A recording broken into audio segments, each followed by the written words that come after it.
Hey, this is Carla from the Butcher Babies. This is George Corner Fisher from Cannibal Corpse. Hey, this is Rex from Kill Devil Hill. It's Wednesday 13. This is Daz from Devil Driving. This is Motorist from Quad. You're listening to Rabid Noise on Rabid Radio.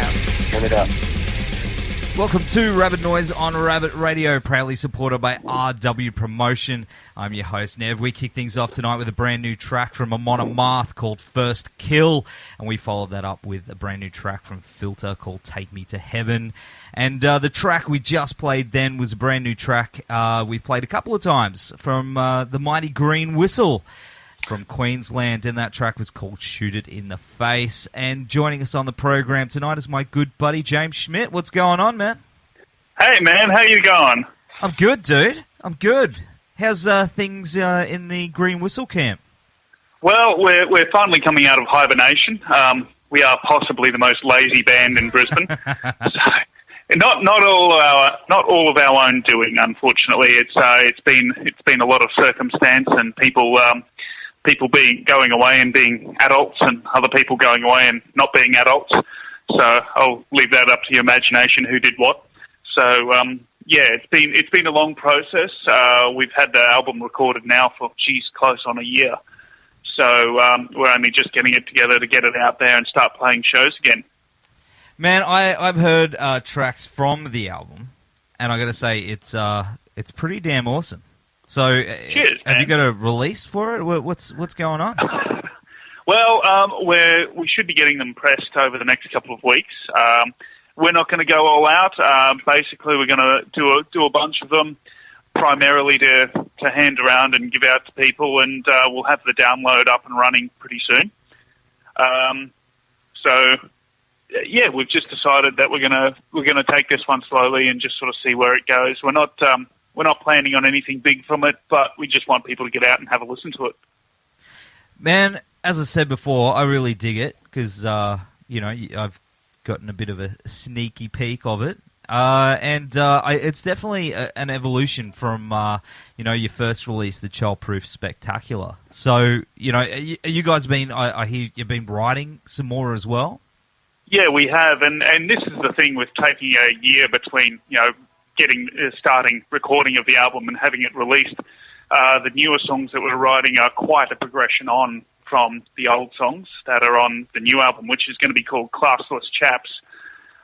There's a Facebook Messenger thread that goes for at least 1,000 different posts as to what we're going to call the album. We finally settled on this was from our bass player Noz. He comes up with some fantastic stuff. He's a pretty quiet dude, but when he says something, it's usually pretty damn cool. So, Classless Chaps was Noz. And is the artwork all sorted? Yes, it is. We've gone and gotten ourselves a new logo. We've sorted out Dan Maynard, your main man from Snake Mountain. He's been helping us out with the photo art. Once again, Noz has gone in and redone our logo and set up all the artwork. Now it's just a matter of getting it printed. Excellent. Well, man, I can't wait to get a physical copy of it. Well, so can I. It shouldn't be too far away. Like I said, everyone's been off doing their own thing. We've had children born, houses bought, all that kind of craziness that goes on with everyone's life as we start to sort of push into our 30s and everything. So, yeah, everyone's had their own things to deal with. So I think we're coming to the end of that now, and we're really keen to start getting back out there and playing some shows with a lot of our mates. Time to rock and roll again. Oh, absolutely. If you've been to a Green Whistle show, you kind of know what to expect, which is pretty much don't expect. You could get hit by a flying beer glass, or you could get hit by a flying hug or something like that, so you never really know. It's always something unexpected, that's for sure, especially with Ollie up the front there. He's a bit of a maniac. Oh, absolutely. He's the quietest, nicest guy, but you get him on stage and he becomes the animal. He's got a little bit of Iggy Pop in there, doesn't he? Absolutely. I mean, that's part of the whole band, really. I mean, we've got such an eclectic taste that all those kind of influences come out as you see us play, or you listen to the CDs or whatever. Man, it's all the good stuff. I love it. So I'm really looking forward to seeing you guys again, which is this Saturday night. You're playing at Currumbin Creek Tavern. Yeah, it should be great fun. Come on down, have a bunch of beers with us, and maybe buy us a bunch of beers because we might be a little bit poor at that point. But that'll be good. So you're playing with Snakebite Whiskey, Deja Voodoo, the Fireclays, and Stone Witches. So it sounds like it's going to be a pretty killer gig, man. It does. It's going to be a pretty good night of rock and roll down at Currumbin Creek Tavern. I think doors are at 8 o'clock, so if you want to rock on in, I believe they've got a decent menu there as well. So if you want to make an evening of it, you can come down, grab yourself something to eat, and hang out for some rock and roll. I always get their chips and gravy. Chips and gravy? Is that the call from Nev? That's what so that's on the menu. So chips. So you can totally rate their chips and gravy. If their chips and gravy aren't good, I can blame you. Yes. So, trust me on the chips and gravy, and I always wash that down with a cider. Bit of a cider, man. Yeah. Well, would you call it a doom saloon at all?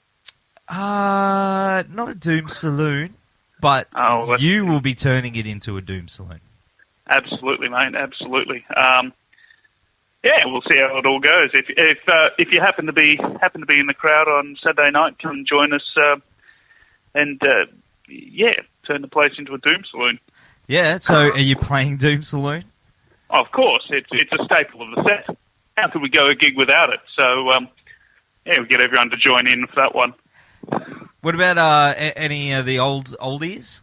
We're going to do a pretty good cross section of everything that we've done. I mean, we've got so many songs that we've played for so many years now that I think there's a few of them that are bits of favourites that we're all sick of, but we're still going to chop them out anyway because it's always fun to play some of the oldies. And some previews of Classless Chaps. Plenty of previews of Classless Chaps. So that'll make up the majority of the set, but. The old stuff will definitely get a lot of airplay. Excellent. It sounds like it's going to be a killer show, man. It's definitely it's been a long time coming.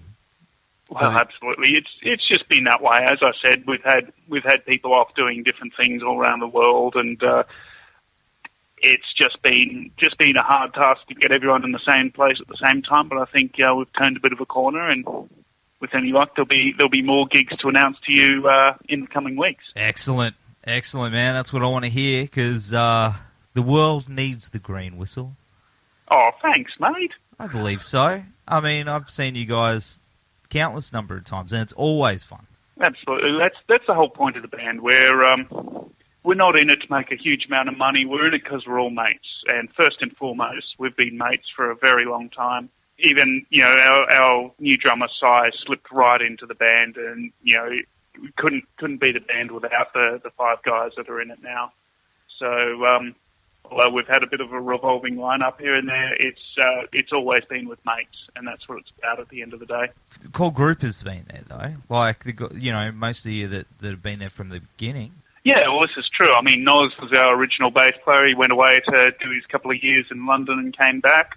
But it's always been the core group, being Ollie, Christian, myself, and Noz, and now we've got Si, who's come in to replace Chris, who left us to continue on with Azrael, because they've been one hell of a busy band themselves. So couldn't do two, and really happy for the guy, because he was instrumental in starting this band.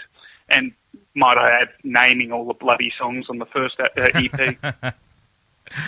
Awesome, man. Yeah, we're going to go to the track The Sea of Brown Froth now, and that is from the upcoming Classless Chaps. Am I right? Yes, yeah. All of these songs have got a great little story to them. Weird song titles and all, but that's actually about our drummer's Daihatsu Terios, which had the... Well, he showed up to jam one day and insisted that it actually smelt like rotting luncheon sausage. So that's what the song's about. Size Daihatsu Terios, which smells like rotting lunch meat. But he's got a pulsar now, doesn't he? Yeah. Actually, good story about the Pulsar. The Pulsar, recently, a couple of weeks ago, was the vehicle chosen by Steve Albini to drive around Brisbane. Yes, that's Steve Albini. No way. Yeah, he picked him up and drove him to dinner, and then went to the shellac gig at the Triffid. How's that? See, So that's our brush with fame. How's that? See, he had the same Pulsar as I did, but mine didn't have that much of a cooler story. I'm sure you didn't do the terrible things to it that I did to that particular Pulsar. No. But that Pulsar is gone now, and I have a grown-up scar. Absolutely. Well, now you've got to top that and drag someone around equally as eminent as Steve Albini. Yeah, I've got to figure that one out. I'll just go around to gigs and I'll start an Uber or something for Yeah, bands. Exactly. Uber for rock stars. How's that sound? They're like, where's our Tarago?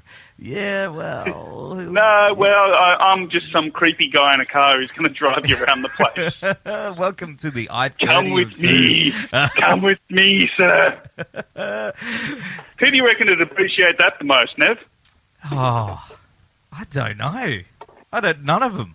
No one likes it. They're like, there's a child seat in the back. Who the fuck are you? Where's my manager? Yes, he's in the boot. He's dead. I killed him. I'm the manager now. Oh, man. Well, it's definitely been awesome having you on the show this week, man. And I'll see you on Saturday night at the Currumbin Creek Tavern for some green whistle goodness. Let's rock and roll. Awesome, dude. Awesome. Can't wait for it. Hey guys, just want to take a minute to give a shout out to our podcast supporters, RW Promotion, who are the best in the business when it comes to printing posters, flyers, banners, badges, business cards, you name it. They've got what it takes to help you get everything you need to help spread the word about your band or business. And with a blistering turnaround, they'll make sure you get your product ASAP. So get in touch with Richard and the team at www.rwpromotion.com.au or shoot them an email at info@rwpromotion.com.au. Also want to give a shout out to the guys at Blacklight Art and Design, who in my opinion are the Gold Coast best screen printers. So, we've gotten many band shirts and even our own Rabid Noise shirts done through these guys. And they've also got one of the fastest turnarounds I've ever seen. So all quality prints at competitive prices. So whether it's band merchandise, sporting teams, promotional garments or workwear, they've got you covered. So hit them up at www.blacklightad.com.au or email them at info@blacklightad.com.au. So big thanks to those guys for helping us to bring you this podcast each and every week and for, of course, supporting the metal scene. So now it's back to Rabid Noise.